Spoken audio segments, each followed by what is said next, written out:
Sou o professor Walter, curso Anglo Jundiaí e Colégio Leonardo da Vinci. O tema de hoje será noções básicas da dinâmica da rotação. Vou começar falando sobre a translação pura, o movimento de translação pura. Essa figura representa um elevador transportando um cofre. Eu vou considerar o conjunto todo. É o meu sistema. Então, o meu sistema será o elevador mais o cofre. A massa total desse sistema, elevador-cofre, vou representar por M maiúsculo. Enquanto esse elevador se move, subindo ou descendo, tanto faz, todos os pontos do sistema, do elevador, do cofre, todos os pontos, tem, num determinado instante, a mesma velocidade vetorial linear v. Se está subindo, nesse instante, todos os pontos têm um v vertical para cima. Se está descendo, todos os pontos, um mesmo v para baixo. Se depois de algum tempo essa velocidade mudar, aumentar ou diminuir, será diferente da primeira. Porém, continuará sendo igual para todos os pontos do sistema. De modo que, para todos os pontos do sistema, entre um instante e o outro, se a velocidade variou, a variação é a mesma para todos os pontos. Então, um mesmo ΔV num mesmo ΔT.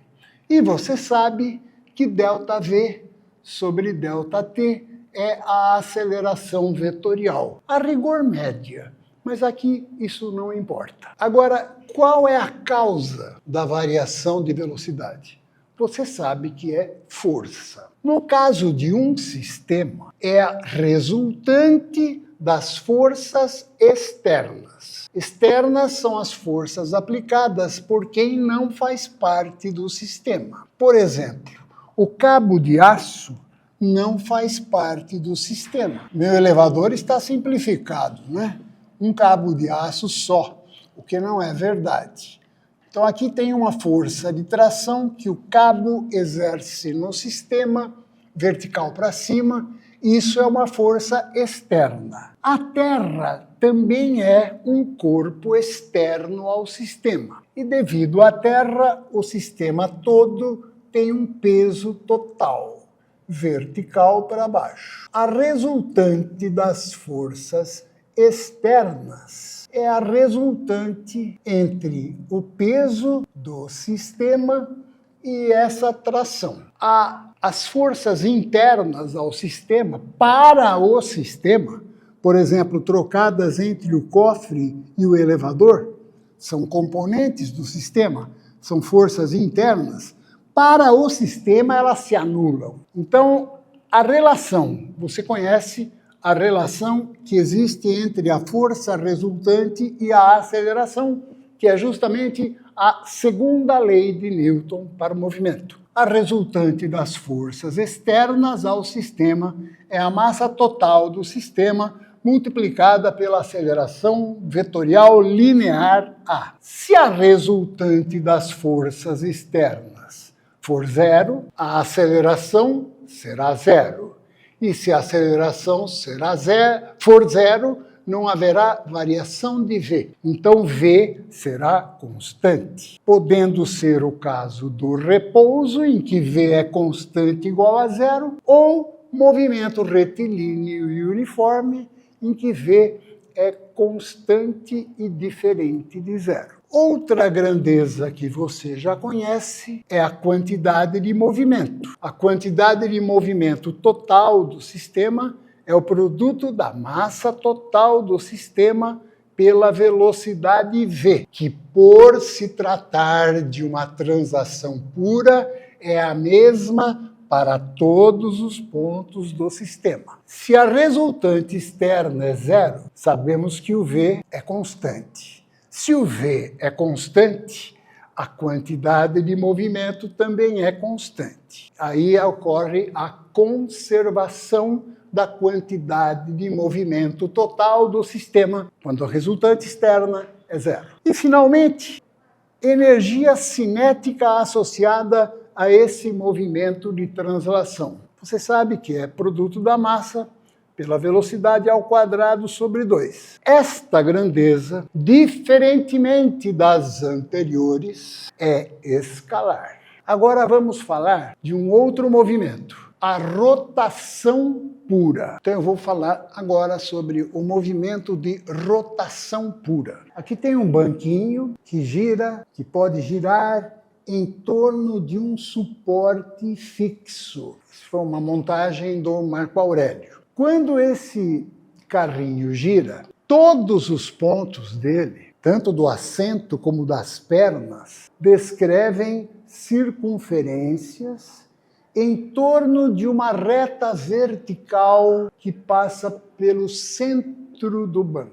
Essa reta vertical, em torno da qual todos os pontos desse banco descrevem circunferências com centros nessa reta.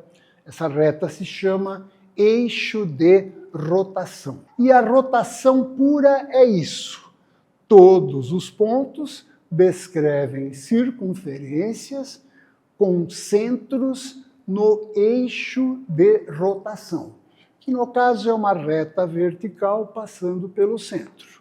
Repito, não só os pontos do assento, mas também os pontos da perna descrevem circunferências com centros neste eixo. Agora, com relação à velocidade, observe o seguinte. Durante uma volta, esse ponto laranja percorre uma circunferência mais longa que esse ponto amarelo. Portanto, o velho ΔS do ponto laranja, no mesmo tempo de uma volta, é maior que o do ponto amarelo. Então, a velocidade V para o ponto laranja, velocidade linear, é maior do que do ponto amarelo. Entretanto, pensando em termos de ângulo, os dois pontos, durante uma volta, giram o mesmo ângulo de uma volta, 360 graus. E o ângulo girado sobre o tempo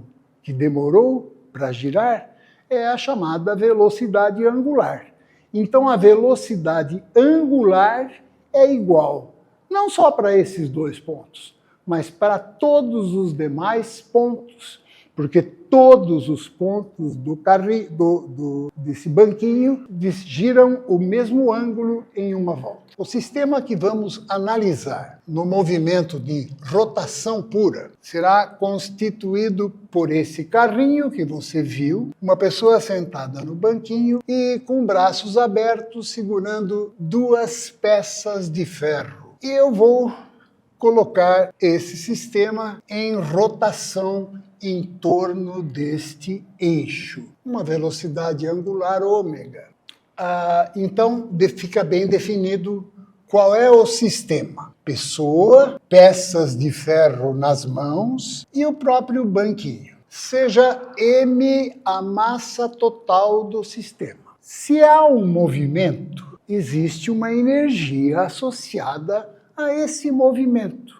No caso, rotação. Portanto, uma energia cinética de rotação. Vamos em busca de uma expressão para essa energia. Eu posso pensar em pegar um pedacinho do sistema. Esse pedacinho tem uma massa m e uma velocidade linear v. A energia cinética só desse pedacinho, você sabe calcular. M(V2 sobre 2). Para achar a energia cinética total desse sistema em rotação, eu posso usar a ideia de fazer uma soma dos M(V2 sobre 2) de todos os pedacinhos do sistema. Então, a energia cinética de rotação é a somatória dos M(V2 sobre 2) de todos os pedacinhos do sistema. Só que tem uma coisa, tem um inconveniente. O V, já te mostrei lá no banquinho. O V não é o mesmo para os pedacinhos. Pedacinhos mais próximos do eixo têm um V menor, mais afastados têm um V maior. Então, isso dificulta, aparentemente, fazer essa somatória. Se isso fosse feito no caso da translação pura, seria tranquilo, porque aqui todos os pedacinhos têm o mesmo V. Então, seria uma soma de um eminho V2 sobre 2, mais um outro eminho V2 sobre 2, e etc. Aí eu poderia colocar, como V é o mesmo em todas as parcelas, eu poderia pensar em colocar o V2 sobre 2 em evidência nessa somatória, o V2 sobre 2, aí ficaria a soma de todas as massas, que me daria a massa total. Mas aqui não dá para fazer isso, aparentemente, ou a princípio, porque o V muda de um pedacinho para o outro. Entretanto, sabemos que a velocidade angular é igual para todos os pedacinhos. E sabemos também que há uma relação V igual a ômega vezes R. R é o raio da circunferência que cada pedacinho descreve em torno do eixo. E eu sei que o ômega é igual para todos. Então eu posso substituir este V por ômega R e fico com somatória de m sobre 2, continua lá. O V ao quadrado fica o ômega R ao quadrado.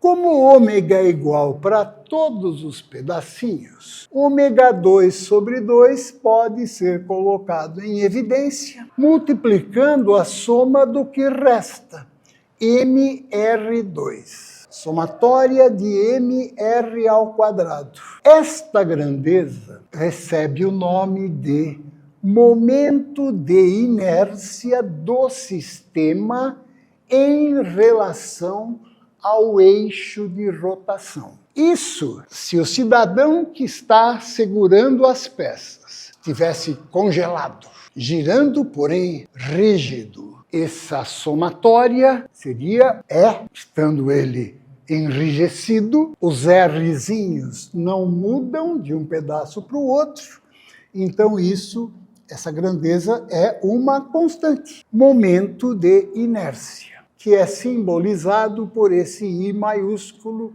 nesta exposição. Então, a energia cinética de rotação do sistema em relação ao eixo de rotação fica I ômega ao quadrado sobre 2. Esse momento de inércia faz na rotação o mesmo papel que a massa faz na translação. A massa mede a inércia na translação, a dificuldade em produzir variações no V. O momento de inércia mede a inércia de rotação, a dificuldade em variar a velocidade angular. Aqui, dificuldade, a massa mede dificuldade para variar velocidade linear. Aqui, angular. Por exemplo, para ter uma noçãozinha de momento de inércia, o esmeril, uma pedra redonda com boa massa, que gira em torno de um eixo, serve, por exemplo, para amolar uma faca. E uma furadeira, que é uma peça que tem uma broca, que é um cilindro de aço. Se as duas estão funcionando e as duas girando, vamos supor, com a mesma velocidade angular, rotando com o mesmo ômega, se de repente eu desligar a broca da furadeira, devido ao atrito, a broca da furadeira para de girar em pouco tempo. O rebolo do esmeril, entretanto, ele demora muito mais tempo para parar. A inércia de rotação dele é muito maior. A tendência de manter essa rotação é mais acentuada, porque tem mais massa, no caso, e também porque tem mais massas afastadas do eixo. Então, o momento de inércia não depende só da massa, depende também da distribuição dessa massa em torno do eixo. Já podemos prever o seguinte, ou constatar o seguinte: se essa pessoa fechar os braços, o mr² desse pedaço, por exemplo, dessa peça, se ele fechar o braço, esse R vai diminuir, vai se aproximar do eixo. Então, é uma parcela de momento de inércia que vai diminuir. Então, se ele fechar os braços, o momento de inércia vai diminuir. Agora, outra coisa. Nós sabemos que na translação, quem varia a velocidade vetorial linear é a resultante das forças externas. Aqui nós temos variação, vamos tratar da variação de velocidade angular. Numa conceituação mais ampla, a velocidade angular é um vetor. Um vetor definido assim. O valor é o ômega-r que você está acostumado a usar, mas agora ele adquire uma direção e um sentido. A direção é a direção do eixo. E o sentido, esse vai ser o vetor ômega, a velocidade angular tratada vetorialmente. O sentido dado pela regra da mão direita. Pegue a mão direita, esses 4 dedos apontando no sentido da rotação, envolvendo o eixo, no sentido em que a rotação acontece. O dedão esticado me dá o sentido da velocidade angular, certo? O que varia a velocidade angular? Não deixa de ser uma força. Porém, não é só isso. O efeito da força em produzir uma variação da velocidade angular depende da força, mas não só disso. Depende da posição do corpo em que ela é aplicada. Por exemplo, essa figura representa uma porta, aqui estão as dobradiças, este é o eixo de rotação que dessa porta que vou fazer girar. Para fazer essa porta girar, começar a girar, aumentar a velocidade angular ou diminuir, eu preciso aplicar uma força. Vamos supor, para ficar bem simples, que eu aplique uma força perpendicular à porta. Essa força, não havendo muito atrito aqui nesse eixo, essa força vai fazer a porta adquirir uma velocidade angular. Agora eu sinto que é muito mais fácil fazer a porta girar se essa força estiver mais longe do eixo. Se eu aplicar aqui perto do eixo, é muito difícil fazer a porta girar. Então a capacidade que a força tem em variar a velocidade angular dessa porta depende da força, mas também dessa distância chamada braço da força em relação ao eixo. Isso é o momento da força em relação ao eixo. Ou melhor ainda, o torque da força. O módulo desse momento é o produto do módulo da força pelo braço em relação ao eixo. Então, o que varia a velocidade angular é o torque da força. E a relação fica assim, equivalente a resultante igual a MA na translação. Resultante lá, para variar V, momento externo aqui, para variar ômega. Massa lá no MA, momento de inércia aqui. E no lugar da aceleração linear, a aceleração angular, que é, em vez de ΔV, delta ômega sobre ΔT, certo? Esta, então, é a segunda, isso equivale à segunda lei de Newton para a rotação. Você deve estar percebendo que existe uma correspondência interessante entre as grandezas na translação e na rotação. T de translação, R de rotação. Na translação, eu tenho velocidade linear. Na rotação, eu trabalho com velocidade angular. Na translação, trabalho com aceleração linear, que é ΔV sobre ΔT. Na rotação, trabalho com a aceleração angular, que é ΔΩ sobre ΔT. Na translação, uso massa. Na rotação, a medida da inércia é o I, momento de inércia. Quem varia V na translação é força. Quem varia ômega na rotação é momento. Vai ficar a mesma letra, que feio. Vou fazer um M diferente. Momento da força. E assim por diante. Então há uma correspondência entre as grandezas lineares e angulares, além de outras, sem dúvida. Agora observe uma coisa. Nessa expressão, se o momento total das forças externas for igual a zero, se o momento for zero, não haverá aceleração angular. Não havendo aceleração angular, não haverá variação da velocidade angular. Portanto, a velocidade angular será constante se o momento externo total for nulo. E ômega constante tem dois casos: repouso ou uma rotação uniforme, sempre com o mesmo ômega. Interessante fazer esse confronto. Resultante externa, zero, não varia a velocidade linear. Momento externo total, zero, não varia a velocidade angular. E existe na dinâmica da rotação uma quantidade de movimento também. Na translação, a quantidade de movimento é produto da massa pela velocidade vetorial linear. Na rotação, massa vira o quê?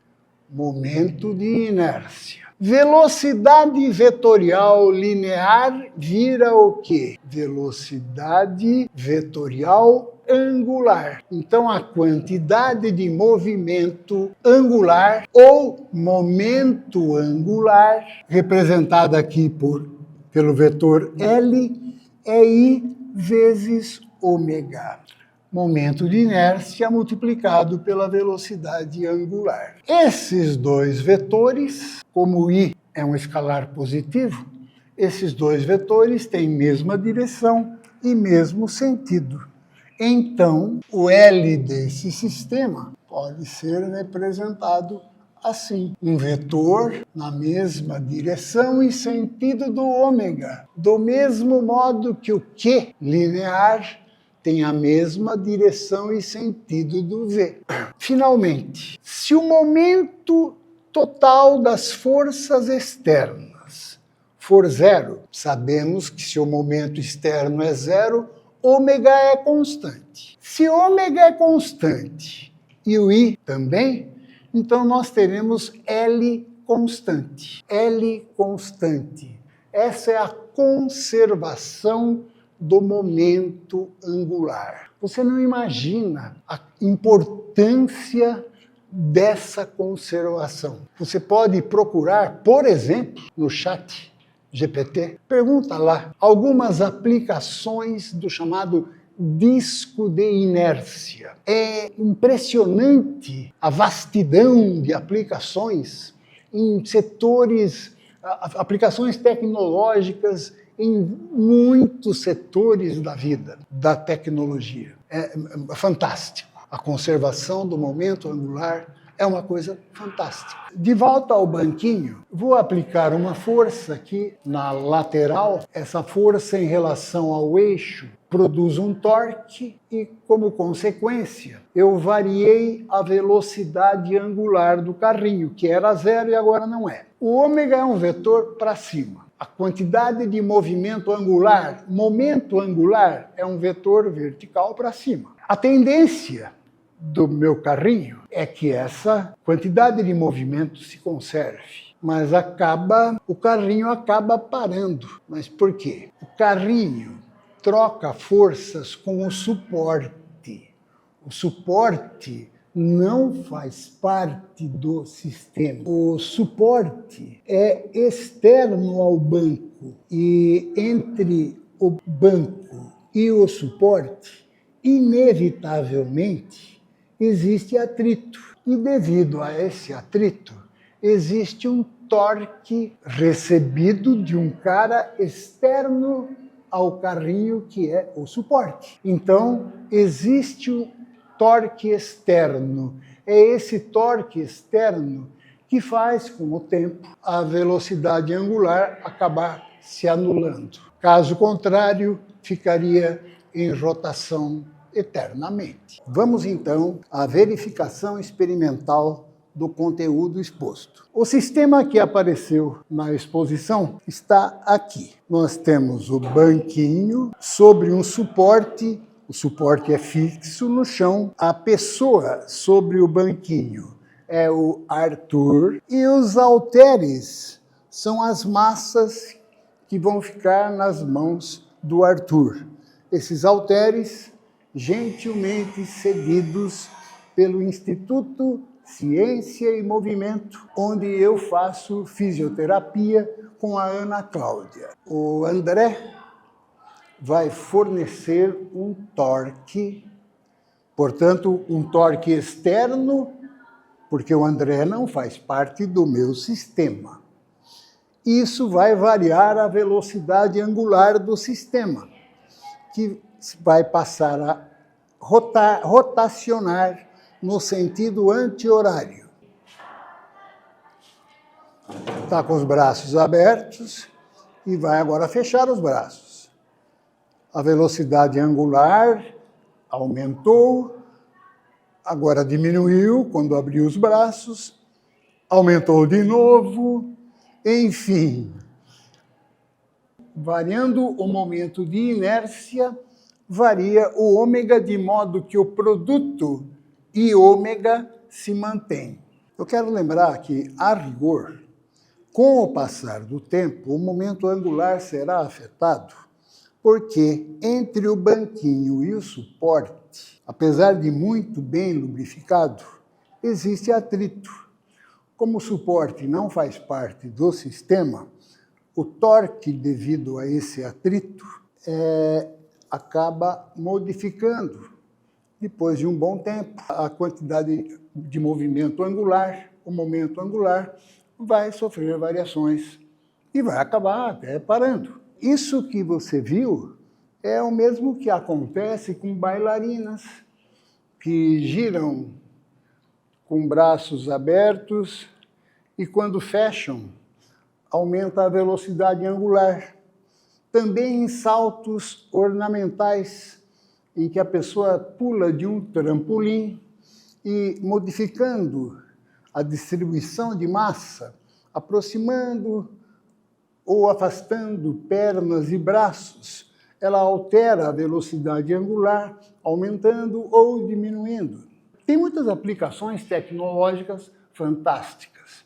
Como curiosidade, existem motos que o cara para a moto, sem pezinho nenhum, deixa a moto e a moto não tomba.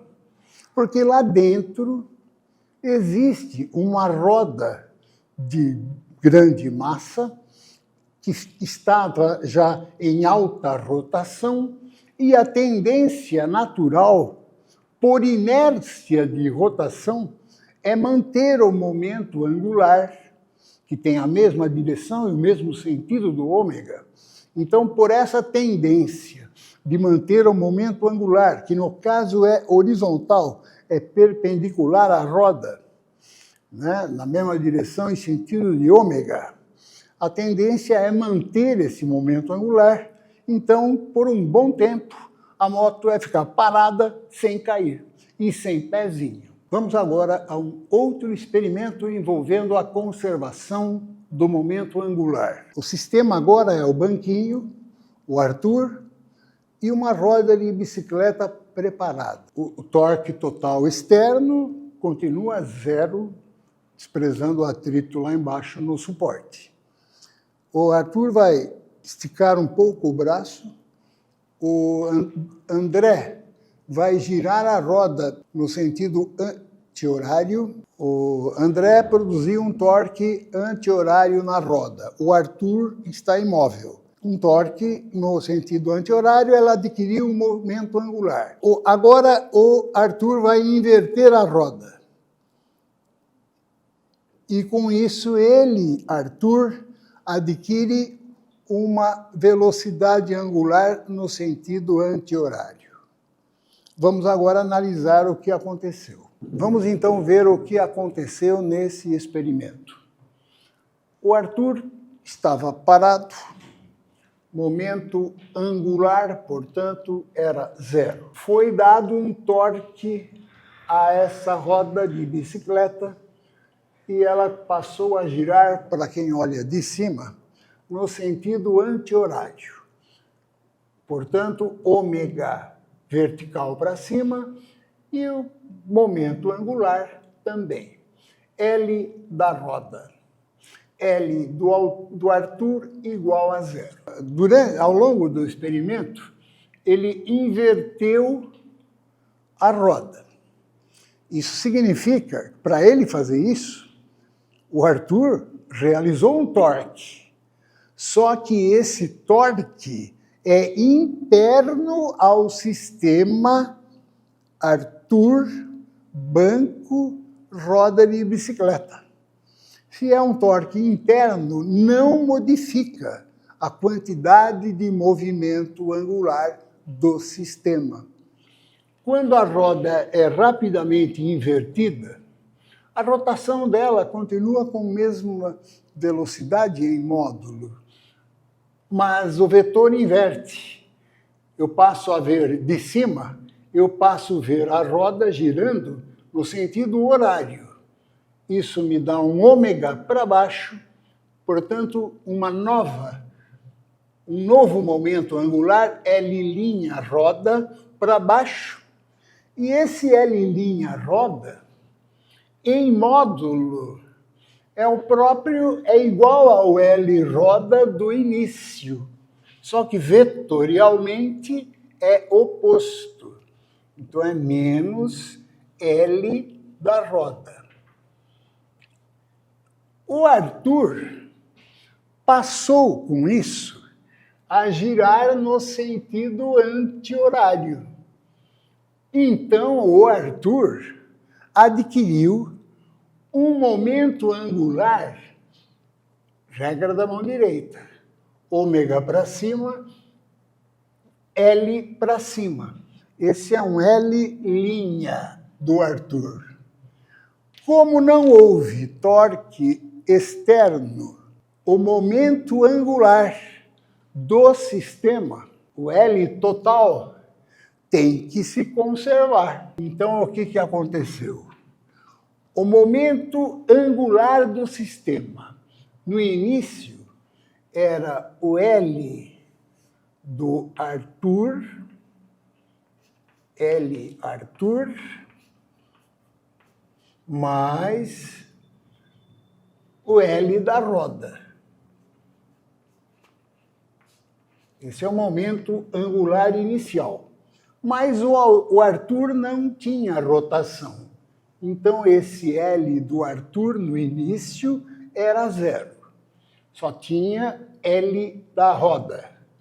No final, eu vou ter um L' do Arthur mais um L' da roda. Só que esse L' da roda é o L roda invertido, ou seja, vetorialmente é menos L roda. Como houve conservação, o L total inicial é igual ao final. Então, tirando daqui o L do Arthur, passa esse termo para cá, vai ficar L roda, vai ficar mais L roda. Ou seja, o L final do Arthur vai ser 2 vezes o L inicial da roda. 2L roda. Portanto, como esse número 2 é positivo, esses dois vetores têm mesma direção e sentido.